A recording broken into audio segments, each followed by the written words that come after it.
kuhusishwa na hili, manake una lengo la kuwepo katika uchaguzi mwaka 2027 na umeamua kwamba utawania kupitia chama cha ODM ama broad based ndio upate kusonga mbele. Na wengi wa Wakenya wakawa wakijiuliza, endapo tutaamua sisi wote kuingia katika vyama vikubwa, basi tutakuwa tukikuza ile demokrasia ya vyama hivi vidogo. Kipo chama kama MDG, licha ya kuwa amekuwa akirun against all odds katika hiyo nafasi, bado amekuwa akipigana na yupo pale. Ina maana kwamba uliangalia ukaona hiki chama hakitakuwa na hakitakusaidia. Unajua falsafa ambayo inatawala siasa ama sera zetu za Afrika ama za Kenya ni falsafa ya kidemokrasia. Na katika mfumo wa demokrasia, vile ambavyo nilikuwa naweza kuchanganua sayansi ya kisiasa, ni kwamba wengi wape, na mara nyingi unapata kwamba wengi wanapata nafasi yao, lakini wachache wanasikizwa tu. Unajua, ikiwa kweli unataka kuwania kiti, kwanza utaelezwa kwamba kwanza una gari lile ambalo kwalo unaweza kuenda kusafiri safari hiyo ya kutafuta kiti. Pili, uko na ufuasi, uungwaji mkono. Kwa hivyo unapata kwamba wakati unazungumzia gari, tunazungumzia chombo, tunazungumzia chama. Ni chama kipi ambacho kwacho unataka kuwania kiti? Kwa sababu ukweli ni kwamba Kenya bado tuko na demokrasia endelevu.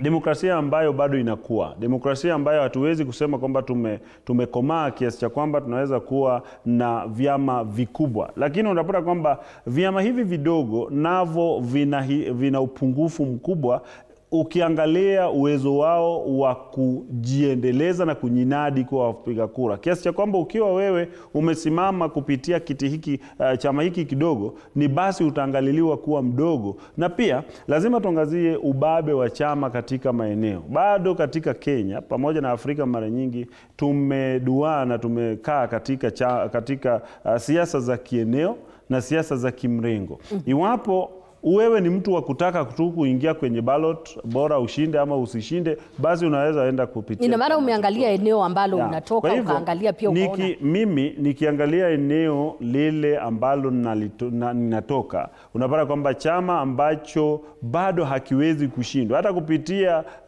chaguzi hizi ndogo ambazo zimefanyika. Uliweza kuona wao wapinzani waliweka kampeni kubwa sana, lakini unapata kwamba mwishowe wameambulia patupo. Kwa hivyo unakuta kwamba kuna vyama ambavyo viko na maeneo, viko na uungwaji mkono katika maeneo fulani. Kama vile eneo letu ni chama cha ODM.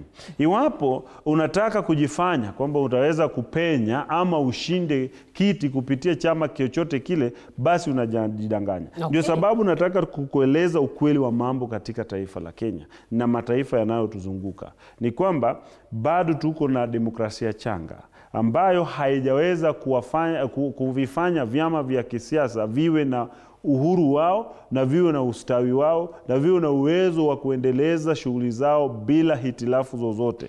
Kwanza unapata kwamba hivi vyama havina watu ambao wamechaguliwa bungeni, na unapata hela zile za kuwasaidia ama kuwawini vyama ni zile hela ambazo zinawekwa kulingana na idadi ya wale ambao uko nao bungeni. Kwa hivyo ikiwa wewe hiki ni chama ambacho hakina uwakilishi wowote, basi upate chochote. Inabidi utumie hela zako kutoka mfukoni, na hatuwezi.